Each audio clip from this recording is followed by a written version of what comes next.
Naakit ka na ba ng isang tao na sa una pa lang alam mo nang delikado para sa'yo?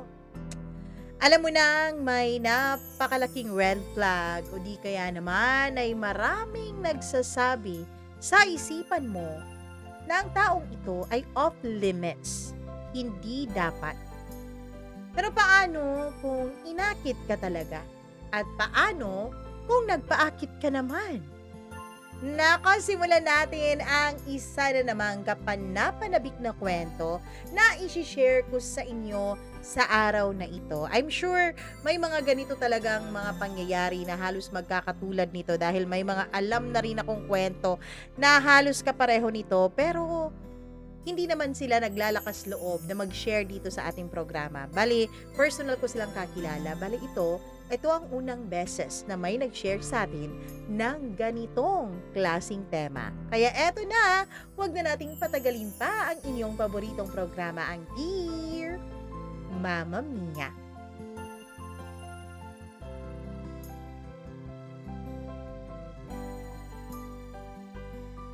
May mga apoy na dapat hindi na hinahayaang sumiklab. May mga init na dapat nilalagyan na ng malamig na tubig o di kaya naman ay yelo para mahupa o humupa ang init nito. Dear Mama Mia, ako po si Shaira. 19 anyos lamang ako nung una akong pumasok bilang kasambahay sa isang malaking bahay dito sa NCR.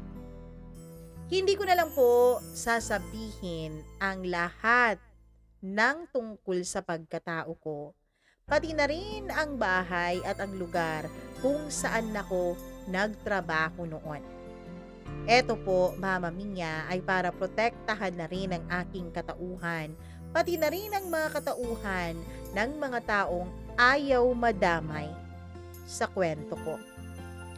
Kaya naman, Mama Mia, babaguhin ko po ang apelyido at mga pangalan dito sa aking kwento.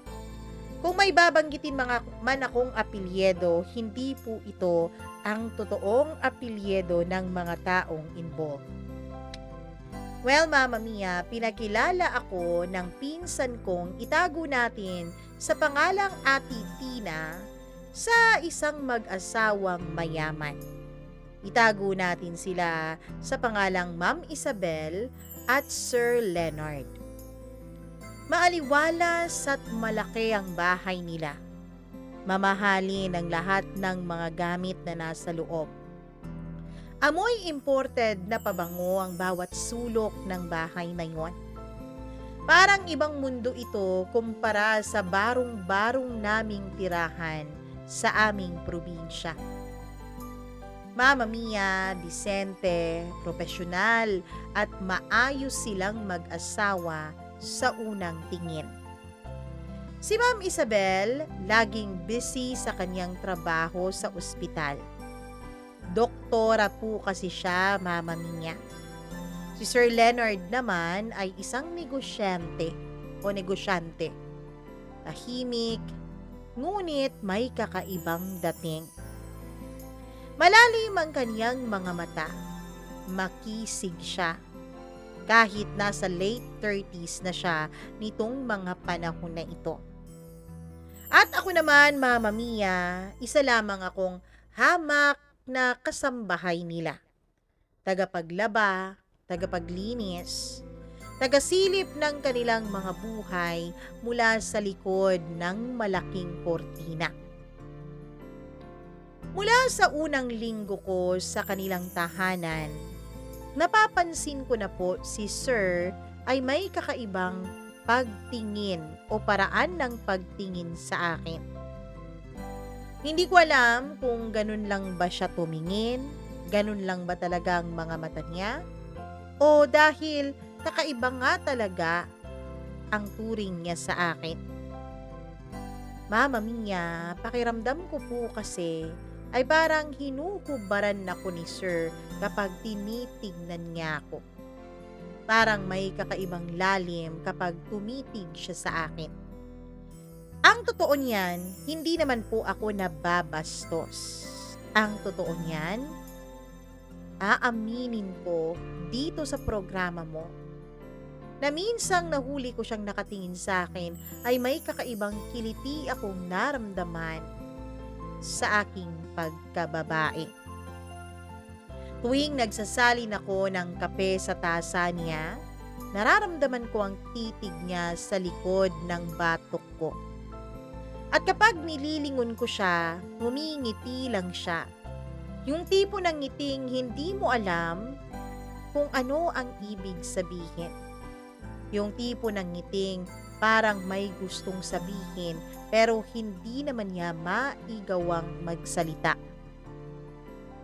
Isang gabi habang pinupunasan ko ang lamesa sa dining area, ay biglang lumapit ng tahimik sa akin si Sir Leonard. "Shaira, ang sipag mo naman." Sambit niya habang parang pinagmamasdan at inoobserbahan ng maigi ang bawat galaw ko. Hindi ko alam kung matutuwa ba ako sa kanyang sinabi o manginginig ako sa kaba dahil sa kakaibang pagtitig niya sa akin. Pakiramdam ko noon, Mama Mia, ay may malamig na hangin sa paligid na dumadampi sa mainit kong balat. Nagkibit balikat lang ako, nginitian siya ng simple at tinuloy ko ang pagpupunas ko ng mesa. Pero mula noon, lagi na pong sumasagi sa isipan ko ang mga mata niyang nakatitig sa akin. Hindi ko na makalimutan ang mga titig niya. Hindi ko na makalimutan ang klase ng kanyang pagtingin. Minsan, napansin ko, Mama Mia, madalas na akong tanungin ni Sir Leonard tungkol sa mga bagay-bagay. Kung may boyfriend na ba ako, kung anong hilig kong pagkain, kung anong mga pangarap ko sa buhay, at kung ano ang tipo kong lalaki. Alam mo, hindi ka bagay maging katulong, Shaira. Maganda ka. Nakikita ko na matalino ka pa. Kasi sa tuwing kausap kita, laging may sense. Kaya alam mo, sayang ka kung hindi ka magpapatuloy sa pag-aaral mo.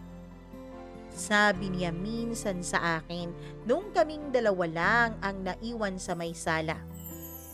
Pinagmamasdan niya ang cellphone niya nung mga panahon na yon habang ako naman ay naglilinis.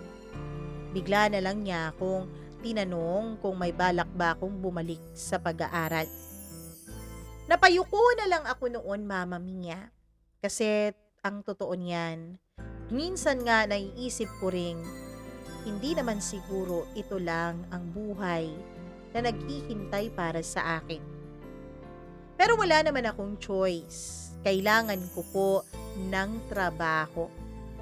Hindi ako nakapagtapos ni hindi ako nakatungtong ng kolehiyo. Kaya alam kong mahirap para sa akin na makahanap ng trabaho na may magandang pasahod.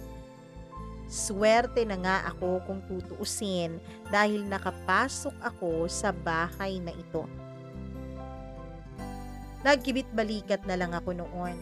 Ang sinabi ko na lang kay Sir Leonard na siguro mag-iipon na muna ako at uunahin ko munang tulungan ang pamilya ko.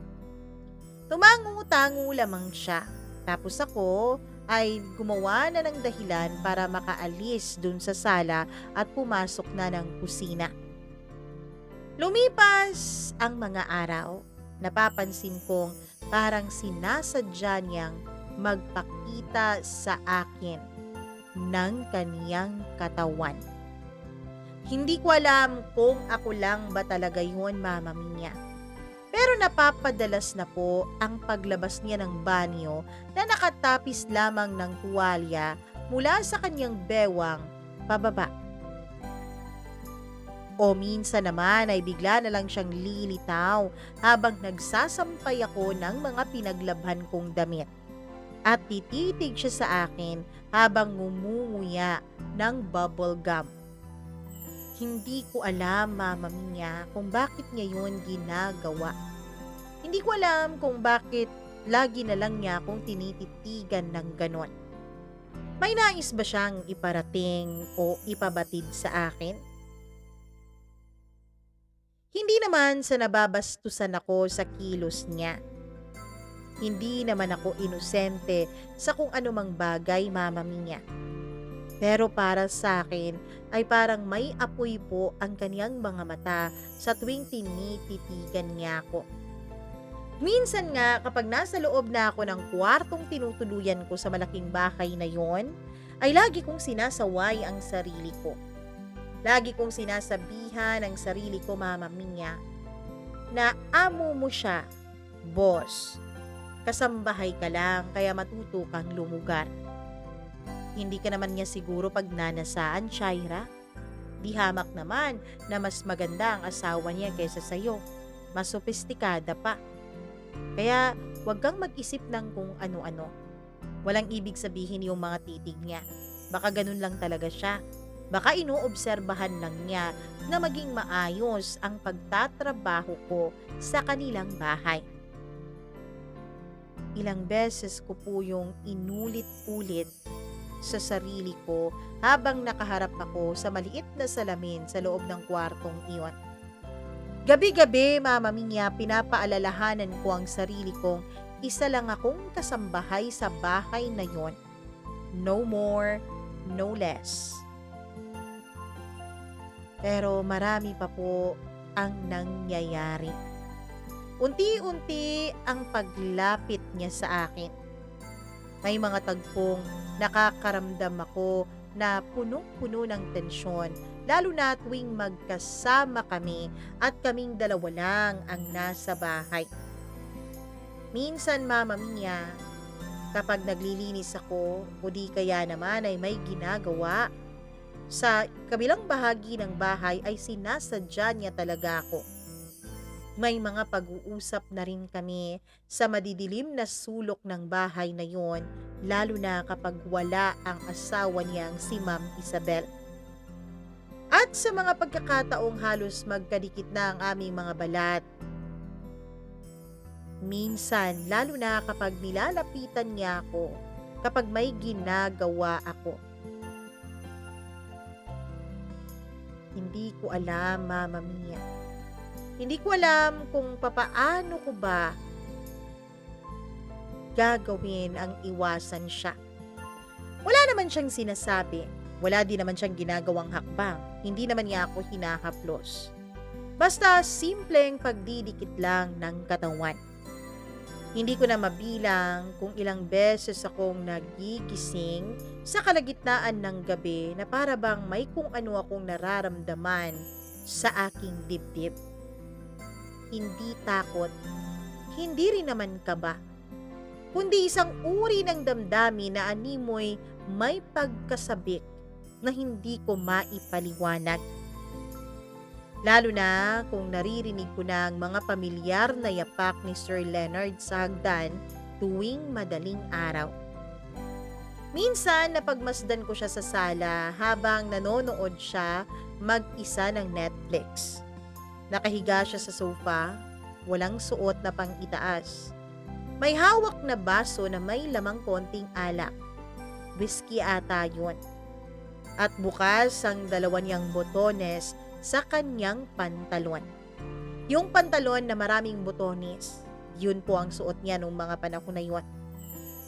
Hindi ko sinasadya, pero hindi ko rin mapigilang manatili ang tingin ko sa kanya.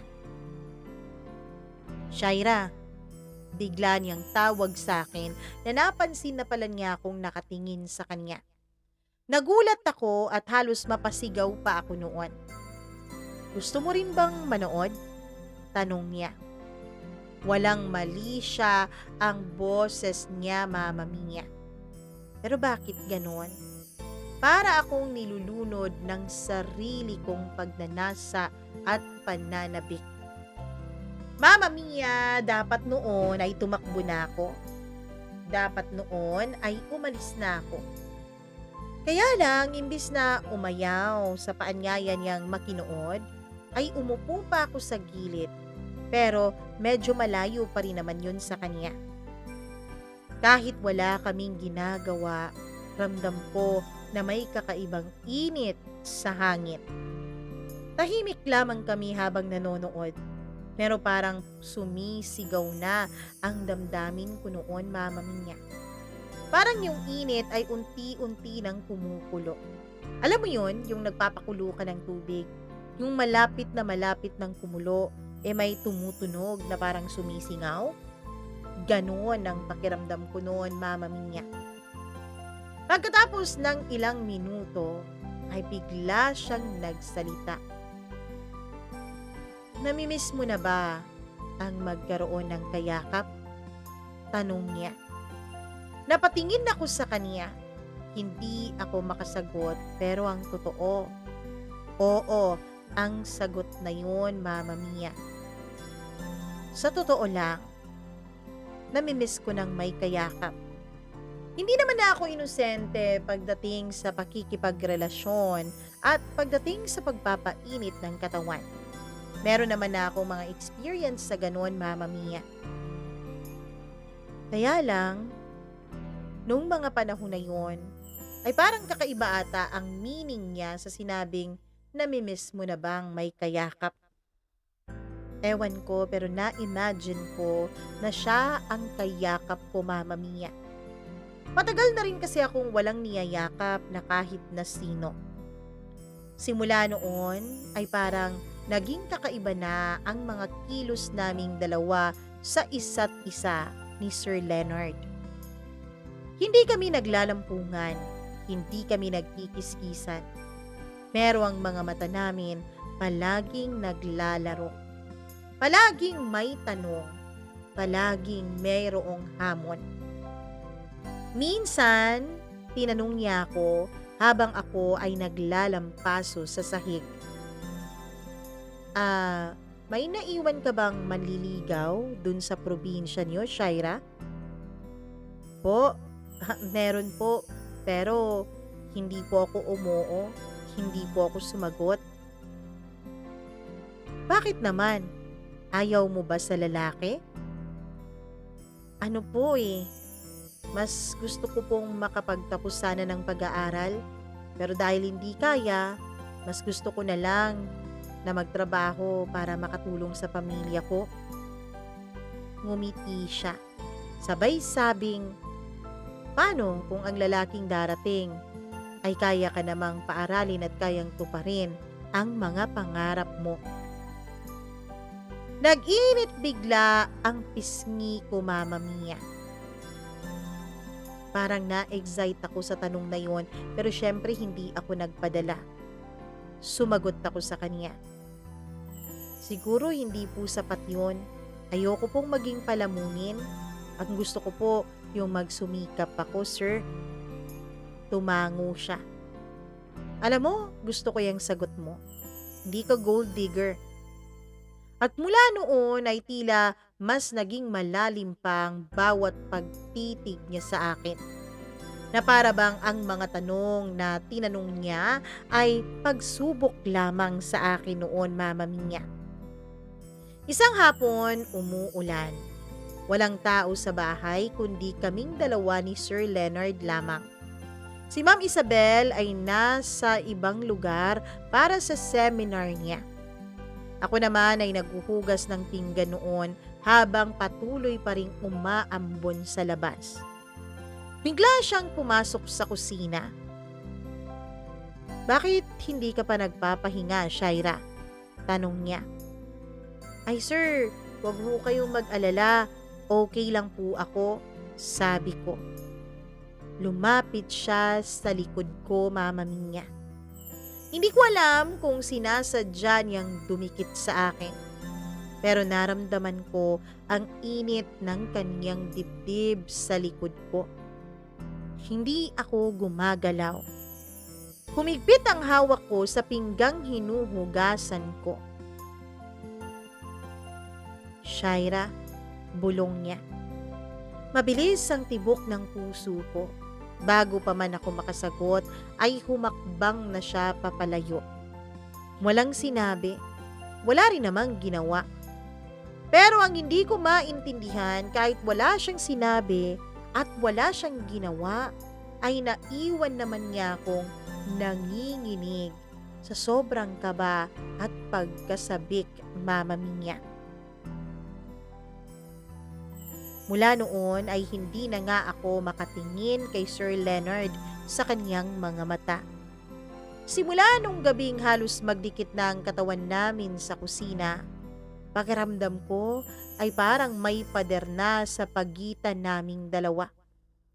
Hindi para hadlangan ang tuksong unti-unting namumuo, kundi para pigilan ang pagsabog ng damdamin na matagal ko na rin namang kinikinkim.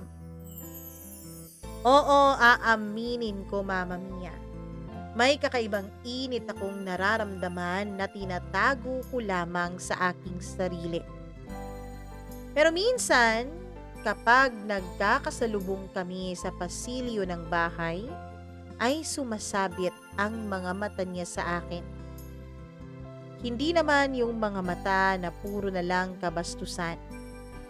In fact, Mama Mia, wala akong pangingemeng nararamdaman. Ibig sabihin hindi niya ako minamanyak. Pakiramdam ko, pareho kami. Pareho kami na puno ng damdaming pinipigil para sa isa't isa. At ang mas masakit, Mama Mia, natuto na rin ako noon na sagutin ang mga titig niya. Natuto na rin ako noon na makipaglaban ng titigan sa kanya.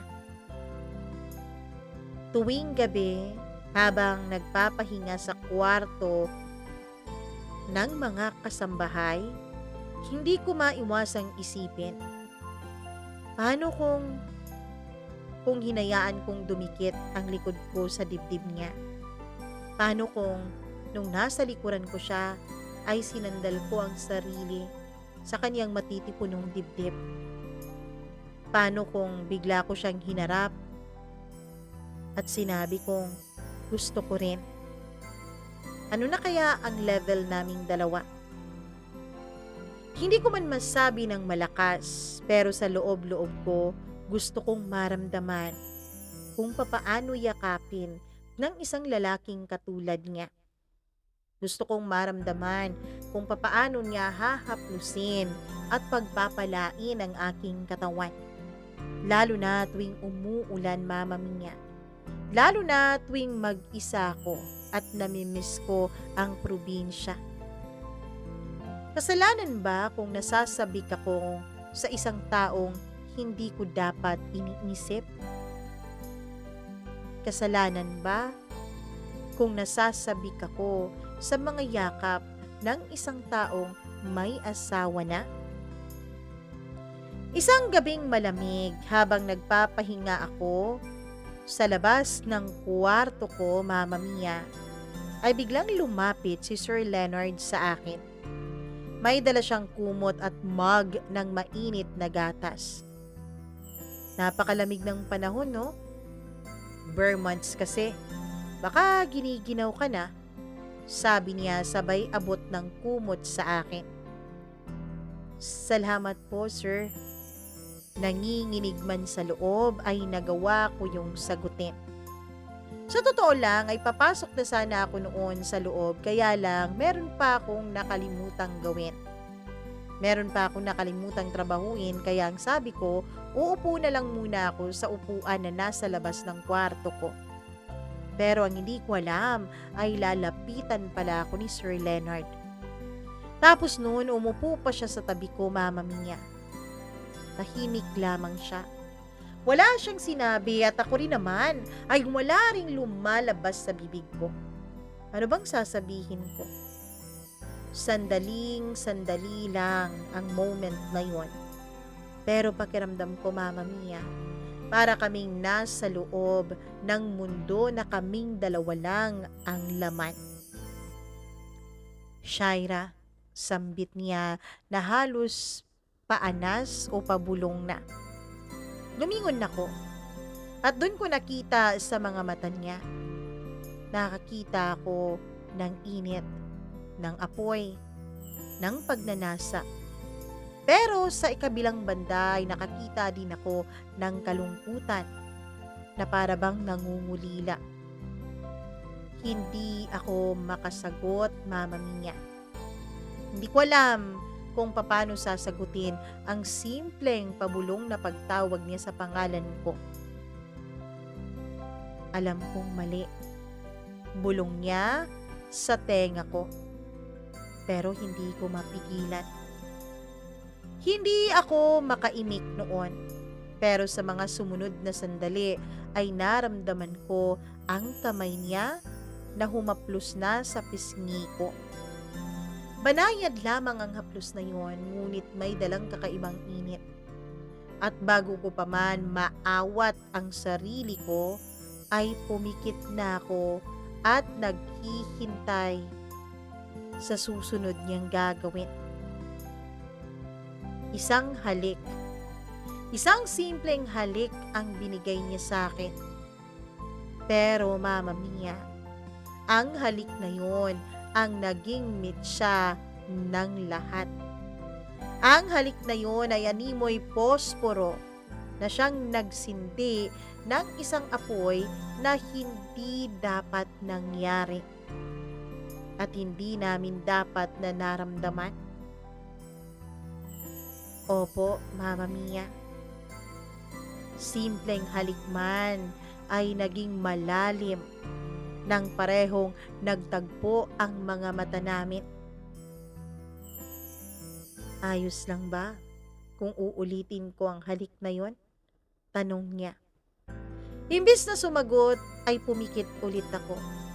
Pagkatapos, nung idinampi niya ulit ang mga labi niya sa akin, ay sumagot na ako sa mga halik na binibigay niya.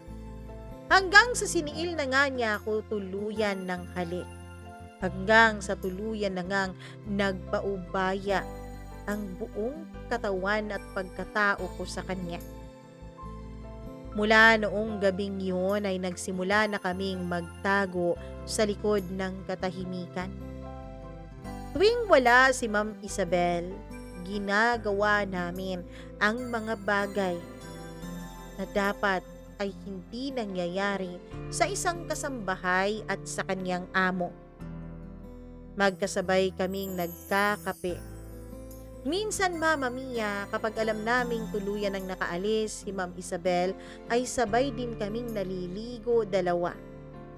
Sabay kaming naglalaba. Minsan, sinusulyapan niya ako habang naglilinis ako kahit nandun ang asawa niya. Minsan, pinapalo pa niya ng marahan ng puwet ko kapag dumadaan ako sa harapan niya. Sa mga panahon na yun, nakakaramdam ako ng excitement pero takot din at the same time. Kasi nasa paligid lang ang asawa niya at baka mahuli pa kaming dalawa. Kapag nadadaanan ko siya, pasimple niyang hinahawakan ang kamay ko. Sandaling dampi, pero kumakapit iyon hanggang gabi sa aking balat. Bakit mo to ginagawa? Bakit natin to ginagawa? Tanong ko minsan sa kanya nung natapos kami na magpainit ng katawan ng isa't isa. Dahil sa dami ng ingay sa buhay ko, Shaira, ikaw lang ang katahimikan ko. Kapag yakap mo ako, kapag hinahaplos kita, nawawala ang ingay na nandito sa dibdib at utak ko. Mama Mia, sa bawat sulyap niya, parang may bigat akong nararamdaman. Sa bawat ngiti niya, parang may nagpapaalala sa akin na temporaryo lang ang mga ngiti at sulyap na yon. Na ang mga sulyap na yon at ang mga ngiti na yon, darating ang panahon at babalik din ito sa tunay na may-ari nito. At yun ay hindi ako. Yun ay si Ma'am Isabel. Pero Mama Mia, sa tuwing Kaming dalawa lang ang nasa loob ng bahay. Sa tuwing kaming dalawa lang ang nasa loob ng banyo at kwarto, hindi ko naaalala na hindi ko pala siya pagmamay-ari. Dahil sa tuwing hinahaplos niya ako, sa tuwing hinahalikan niya ako, pinaparamdam niya sa akin na ako ang nagmamay-ari ng kanyang buong pagkatao, tulad ng pagmamay-ari niya sa akin. Kapag kaming dalawa lang, wala akong nararamdaman na kahit na anong kirot at konsensya. Pero kapag nakikita ko ang asawa niya, dun ako nakakaramdam na para bang tinutusok ang puso ko sa sobrang guilt, Mama Mia. Kapag nakikita ko si Ma'am Isabel, naiisip ko kung gaano siya kabait bilang amo. Kung gaano siya kapagod sa kanyang trabaho na pagliligtas ng buhay ng tao. Pero alam ko na masisira siya kapag nalaman niyang sarili niyang relasyon ay hindi niya kayang iligtas. Si Ma'am Isabel pa talaga ang nagsabi sa akin minsan na kung gusto ko raw bumalik sa aking pag-aaral ay sosuportahan daw nila ako. Total naman tagalaba, tagalinis lang ang trabaho ko at tagahugas ng pinggan. Kasi madalas naman silang kumakain sa labas kung hindi ay nagpapa-take out. Hindi kasi nila ipinagkakatiwala ang pagkain sa kasambahay, Mama Mia. Hindi ko alam kung paano ko sasagutin noon si Ma'am Isabel nung inalok niya ako na magbalik ako sa pag-aaral ko. Kasi Mama Mia, nakaramdam po ako ng sobrang konsensya. Eto ang isang babaeng mahal na mahal ang asawa niya. Eto ang isang babaeng ginagalang ng lipunan at tinitingala ng lahat bilang isang tagagamot o doktora. Eto ang isang babaeng napakabait sa akin pero nagagawa kong lukohin at nagagawa kong ahasin ang asawa niya. Hindi perpektong asawa si Ma'am Isabel, pero hindi rin naman siya masama. Sinisisi ko noon ang sarili ko. Sinisisi ko ang sarili ko kung bakit nawawalan ng amor si Sir Leonard sa kanyang asawa. Mama Mia, sa tuwing may nangyayari sa amin ni Sir Leonard, ang laging ending noon ay pinagsasabihan ko siya. Sinasabi ko sa kanya na dapat alagaan niya ang asawa niya. Ano ka ba? Bakit kanina ayaw mong humalik kay Ma'am Isabel nung paalis na siya? Gusto kanyang halikan bago siya umalis pero ikaw naman tong parang umiiwas. Tanong ko sa kanya. Kasi ayoko siyang halikan. Gusto ko ikaw lang hinahalikan ko. At ayoko na magselos ka. Baliw ka ba? Bakit naman ako magsiselos? Si asawa mo yun. Alam mo, itigil na lang kaya natin to.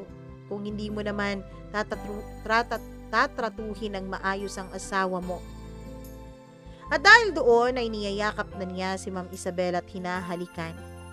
Oo, ako ang may gusto noon dahil ayokong nararamdaman ni Ma'am Isabel na walang nagmamahal sa kanya. Pero sa tuwing ginagawa naman yun ni Sir Leonard, ay ako naman po ang parang inaatake ng labis-labis na paninibugho. Aaminin ko, Mama Mia, nagsiselos ako kapag nakikita ko sila na masaya. Kapag nakikita ko sila na naghahalikan bago umalis ng bahay. Na kapag nakikita ko silang magkayakap o di kaya naman ay nagsasayaw sa kusina tuwing umaga kapag day off ni Ma'am Isabel. Aaminin kong naninibugho ako. Sobra-sobrang pagsiselos ang nararamdaman ko pero hindi ko pinapahalata kay Sir Leonard. Kasi ang gusto ko, tratuhin niya ng maayos ang asawa niya. Isang araw, Mama Mia, nahuli ko na lamang ang sarili kong nakatulala habang nagsasabon ng tiles na sahig. Hindi dahil sa sobrang pagod, kundi dahil sa sobrang gulo ng damdamin ko. Sa gabi, inaasam-asam ko ang yakap ni Sir Leonard. Sa gabi kapag nasa ospital si Ma'am Isabel, inaasam-asam kong maging isang katawan naming dalawa. Ngunit tuwing umaga ay kinukuyom ako ng hiya sa sarili ko. Tuwing umaga, kinukuyom ako ng aking konsensya. Minsan, Mama Mia, kinausap ako ng isa kong kasamang kasambahay. Isa po siya sa mga kasambahay nila dahil dalawa po kami doon. Ang hindi ko alam, nararamdaman at napapansin na rin pala niya ang mga ginagawa naming dalawa ni Sir Leonard. Hindi ko alam, Mama Mia, na may nakikita na pala siya. Buti na lamang at ako ang una niyang kinausap at hindi si Ma'am Isabel. Shaira, alam mo, iwas-iwasan mong mapalapit masyado dyan kay Sir. Alam mo, may mga dating kasambahay dito, nagkagulo na dahil dyan. Mama Mia, ang inaakala ko ang sasabihin niya ay makonsensya ako dahil may asawang tao si Sir Leonard. Pero nagulat ako sa huling sinabi niya. May mga dating kasambahay na raw na nagkagulo dahil kay Sir. Nanlamig ako. Anong ibig mong sabihin? Basta, ayoko na lang magsalita. Huwag ka lang palilin lang sa mga tingin at sa mga pangako niya, ha? May asawa na yun. Tumango ako, Mama Mia. Sabi ko, magkaibigan lang kaming dalawa ni Sir at wala namang mali siya. Meron sa loob-loob ko. Gusto kong sabihin sa kanya at gusto kong aminin sa kanya na huli na siya sa kanyang babala. Nahuli na siya sa mga sinabi niya. Dahil huli na ang lahat. Hindi ko na lang basta hinayaan ang sarili kong mahulog sa kanya. Mas pinipili ko na tumatakas kami tuwing gabi. At pumapasok ako sa kwarto nilang mag-asawa. Pinili kong mahulog. Minsan, Mama Mia, nagpaalam akong magbabakasyon ako sa probinsya. Pero hindi ako magbabakasyon noon. May usapan kami ni Sir Leonard. Meron daw kasi siyang business meeting kahit na hindi naman totoo. Yun ang paalam niya kay Ma'am Isabel. Una siyang umalis sa akin ng 2 araw. Pagkatapos, nagbakasyon ako. Pero hindi ako umuwi ng probinsya namin. Bagkus ay pumunta ako sa isang medyo malayong lugar. Nagbus lang ako noon. Sinundan ko lang ang sinabi niyang direksyon. Isang parang rest house ang pinuntahan namin. Ang sabi ni Sir Leonard ay hindi daw yun sa kanya kundi sa kaibigan niya. Nagpaalam daw siyang gagamitin niya muna. Kaming dalawa lang doon sa loob ng 5 araw. Kaming dalawa lang doon na para kaming namuhay na mag-asawa. Hindi na nga kami nagsusuot ng saplot tuwing nandun kami. At kahit sa ang sulok ng rest house na yon, ay bininiyagan na naming dalawa. Kahit sa ang sulok doon ay may nangyari sa amin. Hindi na umaalingaw-ngaw sa utak ko ang payo sa akin ng kasamahan kong kasambahay. Hindi na yun naging mahalaga sa akin. Dahil sa mga panahon na yun ay mas nalulunod ako sa kakaibang ligaya na makasama at makapiling ko siya. Pero kapag masaya ka, mabilis na lumilipas ang oras sa tang-araw. Kapag masaya ka, mabilis na parang ang mundo ay umiikot nang hindi mo namamalayan.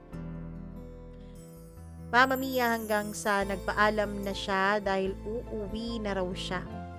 Kasi hanggang dun lang ang paalam niya sa kanyang asawa. Ako naman ay nagpaabot pa doon ng halos 2 pang araw.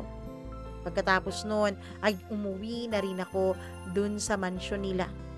Nung nagkita kami doon ay parang walang nangyari. Nung nagkita kami doon ay parang hindi kami nagsama sa loob ng 5 araw sa isang bahay na kaming dalawa lamang.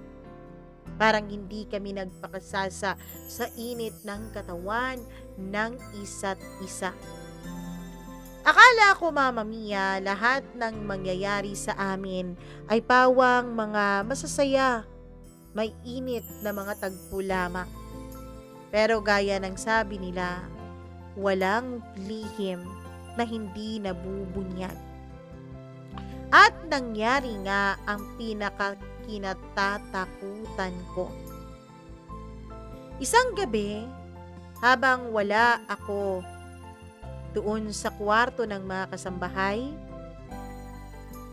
ay may naiwan akong cellphone sa mesa. Nakatanggap pala ako ng mensahe galing kay Sir Leonard. Hindi ko alam na nag-text pala siya sa akin. Medyo marami kasi akong ginawa sa araw na yun, Mama Mia, kaya pagod na pagod ako. Hindi ko na namalayan na yung cellphone ko ay naiwan ko pala sa mesa. Pwede bang makita kita mamaya sa likod ng bahay? Kahit sandali lang. At ang pinakamasakit, Mama Mia, ang nakabasa ng mensahe ay walang iba kundi si Ma'am Isabel. Alam mo yung Android phone na kapag may dumating na mensahe ay parang nilalagay sa ibabaw ng phone mo at nababasa ito ng buo, lalo na kung maikli lang ang mensaheng iyon? Ewan ko rin ba kasi sa akin, hindi ko nilagyan ng password ang cellphone ko sa pag-aakala kong walang makikialam noon. Pero tumunog pala yun at natignan ni Ma'am Isabel. Hindi naman niya kinuha pero nakita niya ang mensahe na nasa pinakataas na bahagi ng phone ko. Pagbalik ko doon sa mesa dahil kukunin ko na sana ang cellphone ko ay tahimik ang paligid. Mama Mia, nakita ko ang mensaheng iyon. Kaya naman pumunta ako dun sa likod ng bahay. Pero wala doon si Sir Leonard. Hindi siya sumikpot gaya ng text message niya. Pagpasok ko sa sala, ay nagulat ako. Dahil nandun si Ma'am Isabel. Tinignan niya ako, Mama Mia. Nakakunot noon ang kaniyang noo. At may mga luha na sa kaniyang mga mata. Mugtong-mugto na ang mga mata niya. Alam mo talagang totoong nasaktan at totoong lumuha. Shaira, totoo ba yung nabasa ko dyan sa cellphone mo? Tanong niya. Po? Ano pong nabasa? Pagmamaang-maangan ko pa, Mama Mia, na pilit sinasalba ang sarili ko sa mga pangyayari. May nabasa ako dyan. Text galing sa Sir Leonard mo. Sir Leonard ang nakalagay na pangalan eh. Kaya siguro naman asawa ko yan, 'di ba? Siguro naman iisang Sir Leonard lang ang kilala mo. Mama Mia, doon parang gumuho ang mundo ko. Hindi ako makapagsalita. Hindi ako makagalaw. Para akong binuhusan ng maraming yelo. So, totoo nga. Kailan pa may nangyayari sa inyong dalawa, Shaira? Yumuko lamang ako, Mama Mia. Walang ginawa si Ma'am Isabel sa akin. Inaasahan ko na noon na mabubugbog niya ako. Inaasahan ko na noon na mumurahin niya ako. Inaasahan ko na noon na sasabunutan niya ako. Pero hindi niya ginawa. Napaupo siya sa sofa. Patuloy na umiiyak. Patuloy na nagtatanong sa akin kung bakit. Mama Mia, hindi ko magawang magsalita. Ni ang paghingi ng tawad ay hindi ko nagawa dahil alam kong walang kapatawaran ang nagawa ko. Alam kong hindi ako karapat-dapat na magsabi ng sorry sa kanya. Dahil yung sorry, dapat dun lang yun sa mga bagay na hindi mo sinadyang gawin. Pero hindi ako sigurado kung hindi ko ba talaga sinadya yun dahil paulit-ulit kong nagawa yun sa kanya. Nakayuko lang ako. Hindi makagalaw sa kinatatayuan ko.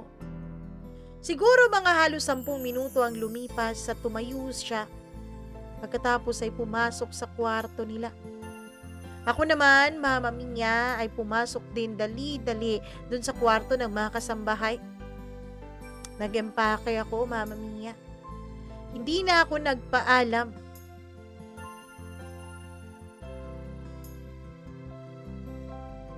Aalis na sana ako. Hindi dahil pinapaalis ako ni Ma'am Isabel, pero ako na mismo ang aalis doon. Wala na akong mukhang maihaharap pa sa kanya. Pero nung palabas na ako, ay bigla ko siyang nakita na lumalabas sa kwarto niya. San ka pupunta? Tanong niya. Ang tanong na yon ay malamig. Hindi gaya ng dati na punong-puno ng init, punong-puno ng pagwe-welcome sa akin. Hindi na po ako karapat-dapat na manatili rito, ma'am. Alam ko po, wala po akong karapatan na sabihin sa inyo ito, pero sana po dumating yung araw na patawarin ninyo ako. Hindi ako galit sa'yo, sagot niya. Nagulat ako sa sagot na yun, Mama Mia. Nasasaktan lang ako, Shaira. Pero alam kong hindi kita dapat sisihin ng buo. Dahil hindi naman ikaw at ikaw lang ang gumawa nito sa akin. Mas may utang ang asawa ko sa akin. Dahil siya ang may responsibilidad na alagaan ng damdamin ko. Pero siya ang nagdesisyon na sirain din ito. Kaya hindi ko sinisisi sa iyo ang lahat. Mama Mia, umiyak ako.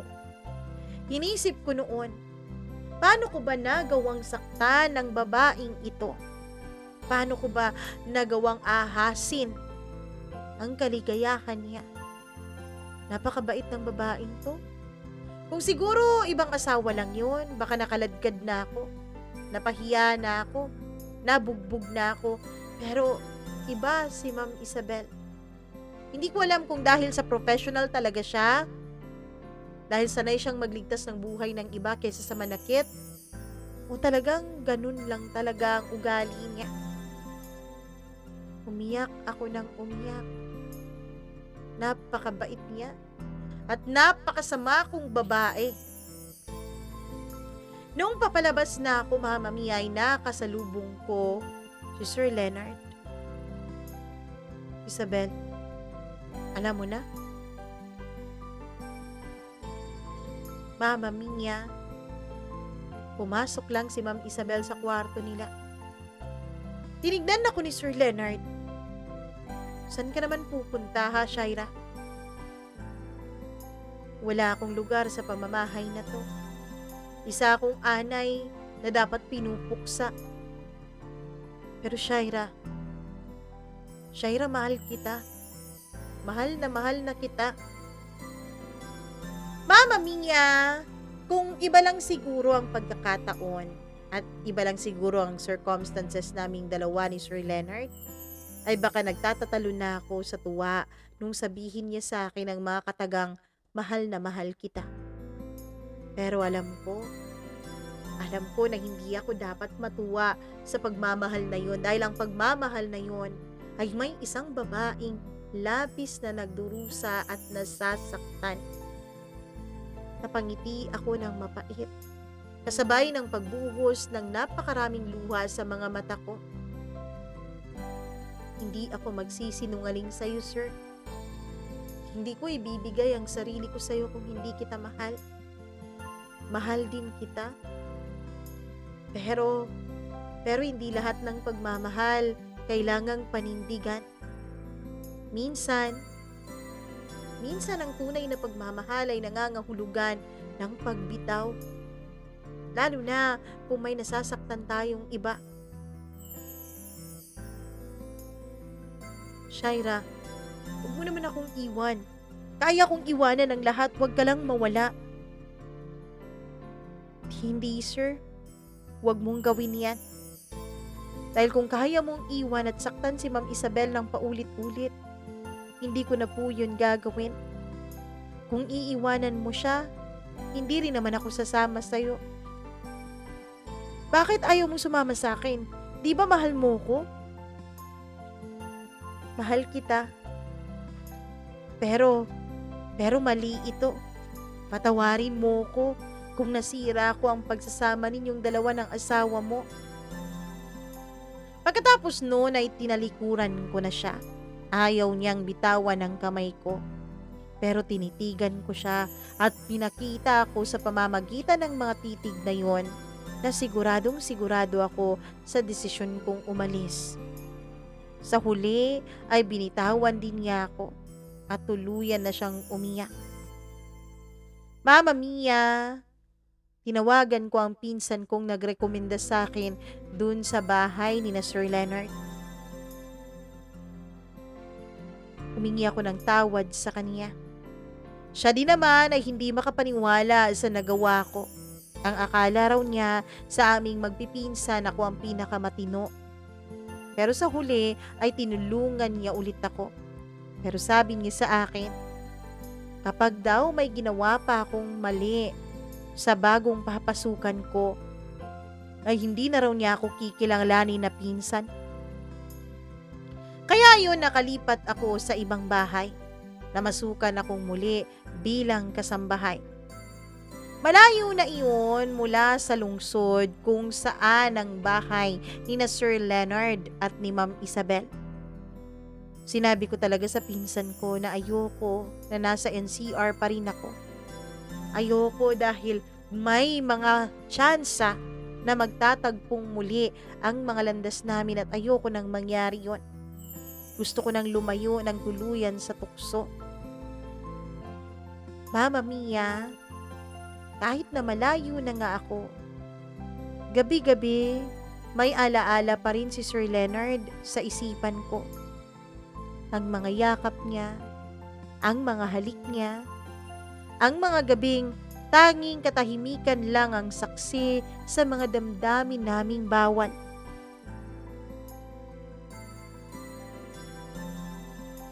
Buti na lang talaga at hindi na niya ako sinundan pa. Ni minsan, hindi na kami nagkita pa ulit. Pero Mama Mia, sa bawat pagkakataon na pumapatak ang ulan, naaalala ko ang unang haplos niya sa batok ko. Sa bawat pagkakataon na mag-isa lang ako sa kwarto, naaalala ko ang mga gabing pinagsaluhan naming dalawa. Kahit pinilit kong wag alalahanin, kahit pinilit kong itago ang tunay kong damdamin, ay hindi ko talaga nagagawa. Dahil Mama Mia, aaminin ko na kahit anong iwas ko ay mahal ko pa rin si Sir Leonard. At hindi ko alam kung hanggang kailan ko maitatago ang damdaming yun.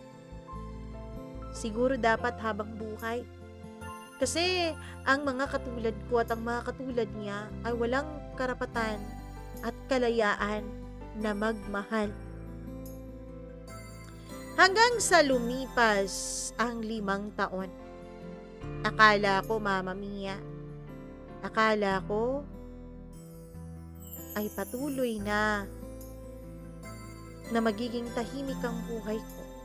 Akala ko hanggang kamatayan hindi na kami magkikita pang muli dalawa. Pero ang hindi ko inaasahan, nagtagpong muli ang mga landas namin. Sa pagkakataon na to, hindi na po ako namamasukan bilang kasambahay. Nagtatrabaho na ako bilang assistant baker sa isang maliit na bakery. Bukod sa assistant baker ay tindera na rin ako.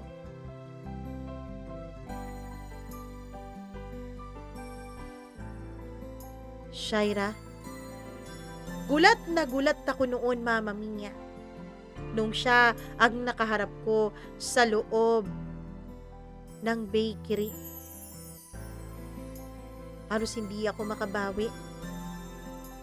Ano pong atin, sir?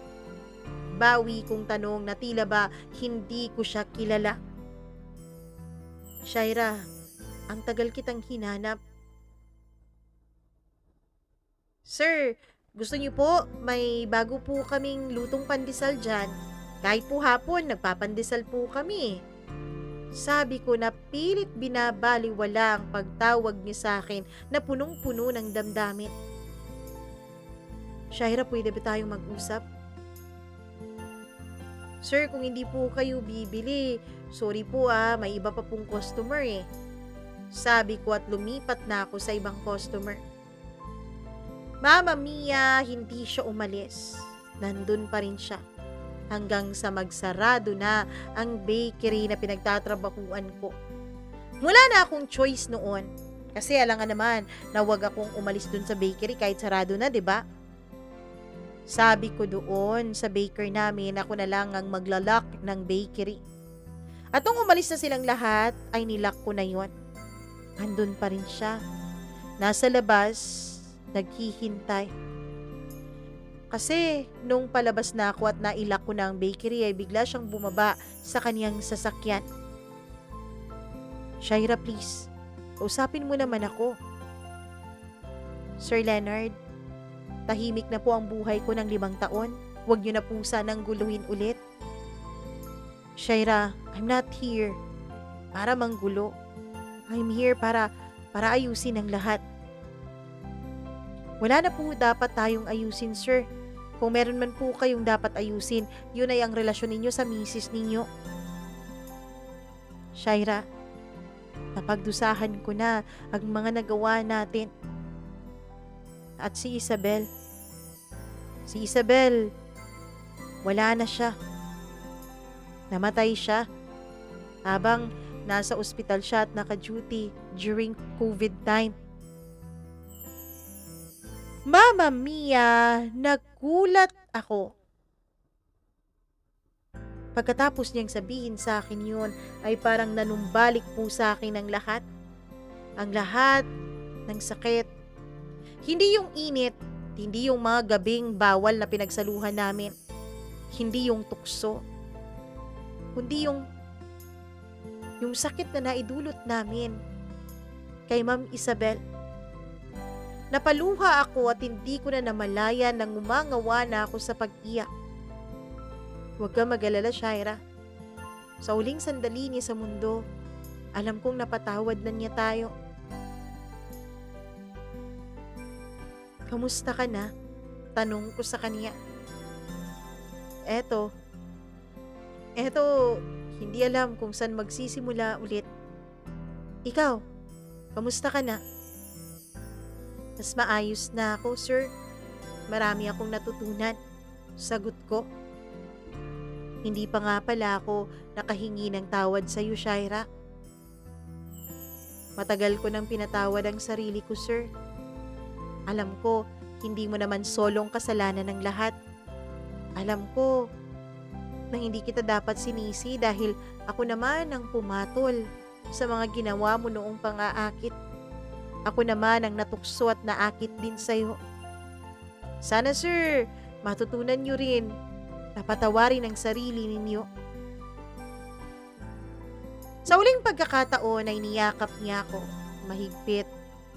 Wala na yung dating init. Wala na yung dating pagnanasang nararamdaman niya para sa akin. Isang yakap na lang na para bang namamaalam at yakap ng kapatawaran. Isang yakap na parang nagsasabing, tapos na ang lahat. Bago siya umalis, Mama Mia, ay hinalikan niya ang kamay ko. Walang halong damdamin na makamundo.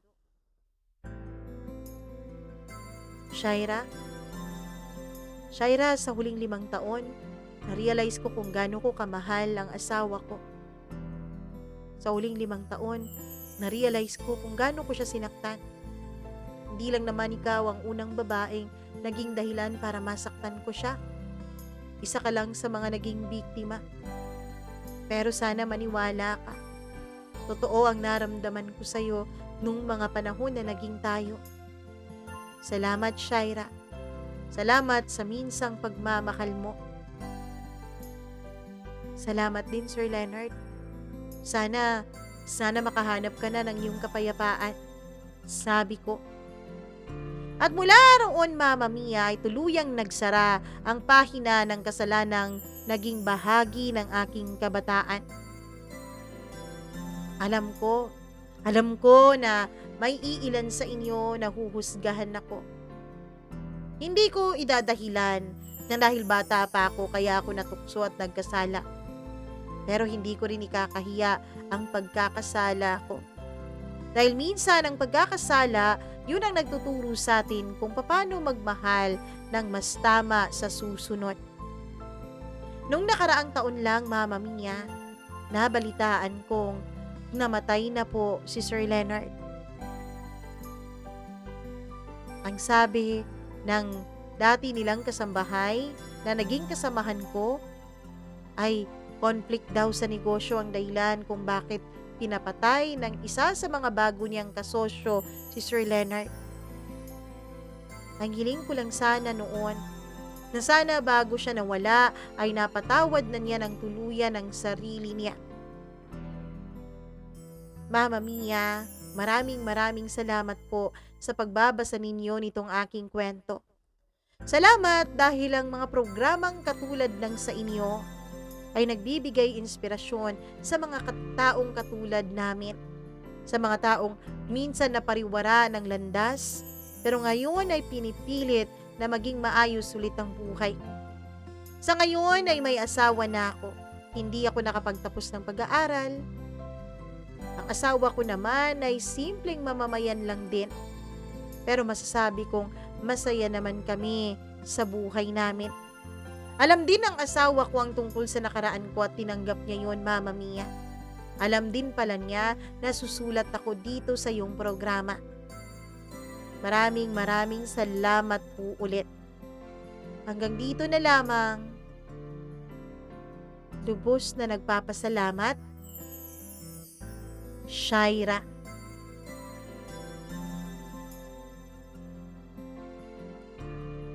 Grabing kwento ni Shaira, ano?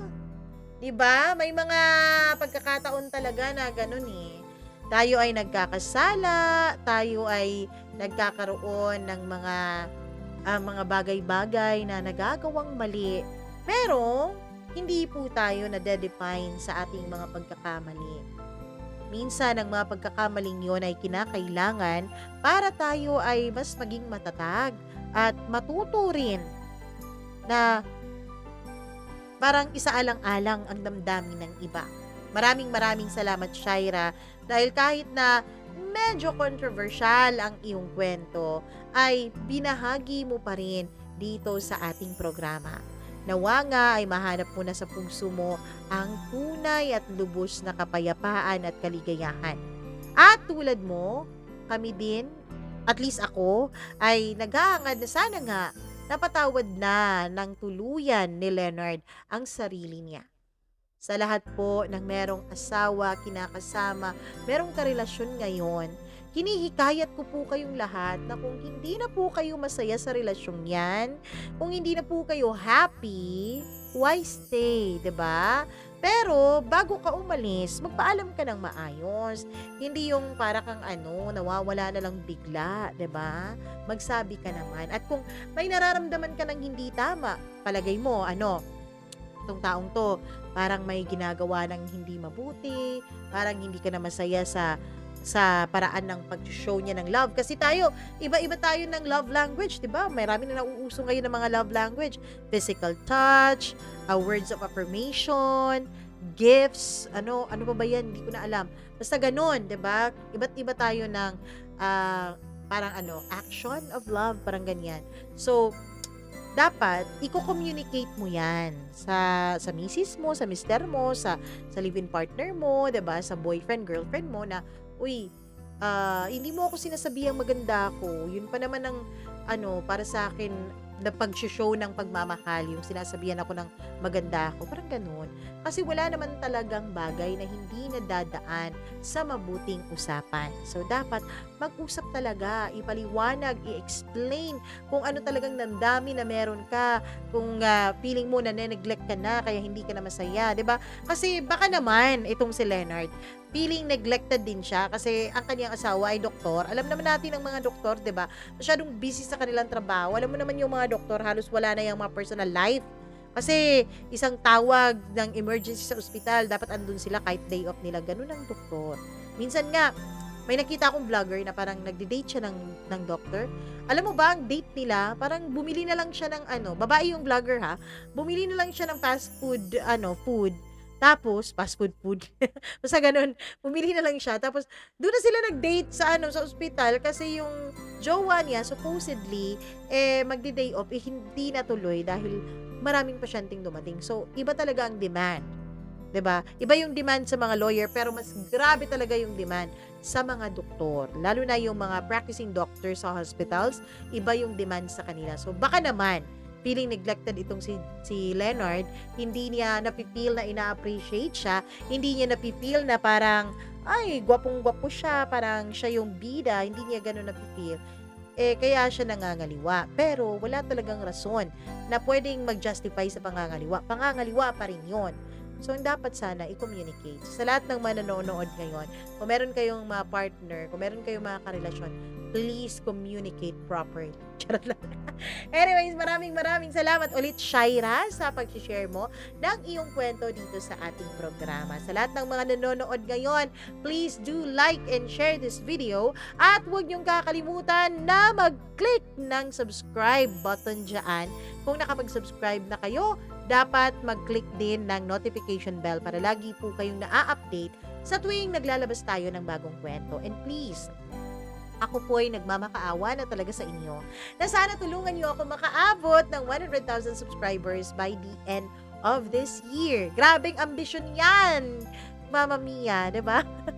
Ang taas ng ambisyon. Pero, mangangarap na lang din tayo. Tataasan na natin. Kaya ayun, 100,000 subscribers po ang goal by the end of this year. So sana tulungan niyo akong maabot yun. Diba? Sa mga nakaabot sa puntong ito ng ating kwento at ng ating pag-uusap, maraming salamat po. Mahal na mahal ko po kayo. At syempre, wag nating kalimutan na i-shout out ang ating mga members dito sa ating channel. Ayun, namely talaga, pinakabago nating member na si Maria Elena Abe, si Maureen Tugab, ayun, si Angeline Puaso, si Gimaras Girl, Easy Gale, Mila Raduban, at Ricky. Maraming thank you sa pagpapa-member ninyo. And syempre, meron pa tayo dito, saan ba yun? Supers, ayan.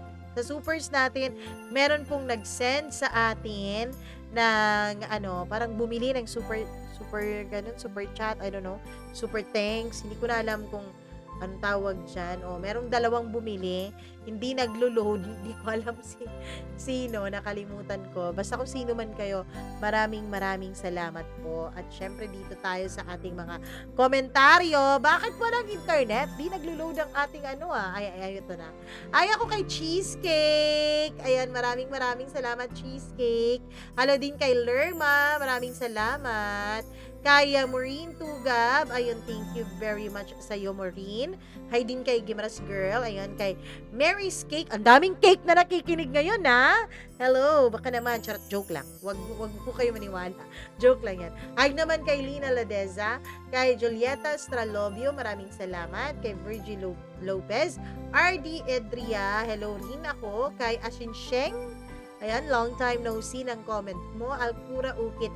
Gabby Gabriel, maraming salamat sa'yo. Hi din kay Viva OFW, kay Christina Season at Elizabeth Lagumbay, kay Marvy Montesilio, maraming salamat. Jenny V. Pineda, ayan, long time no see din sa iyong Pati na rin kay Leonie Manay, maraming salamat. Nene Palmares. Hi din ako kay Shumi9688, kay Menchi Pangilinan, maraming salamat sa iyo. Kay Marilu Nunez, kay Ma'am Judith McGovern, and to her husband, kay Annalie Inting. Hi Annalie, hello raw sa kanyang pamilya sa Ozamis. Nandun daw siya sa Taytay Rizal. Hello sa'yo.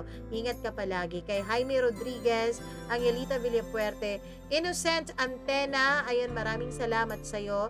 Marie Custodio, maraming salamat. Ren Marie Amida, ayon, kay Lerma, kay Blenda Cruz, Ramona Gonzalez, maraming salamat sa inyong lahat. Sa mga hindi nabati, nako, baka sa susunod na kwento, kayo naman ang babatiin ko. Maraming salamat ulit sa inyo. Mag-ingat po kayo. I love you all so much. Mwah. Bye-bye. I love you. Bye-bye. Ingat.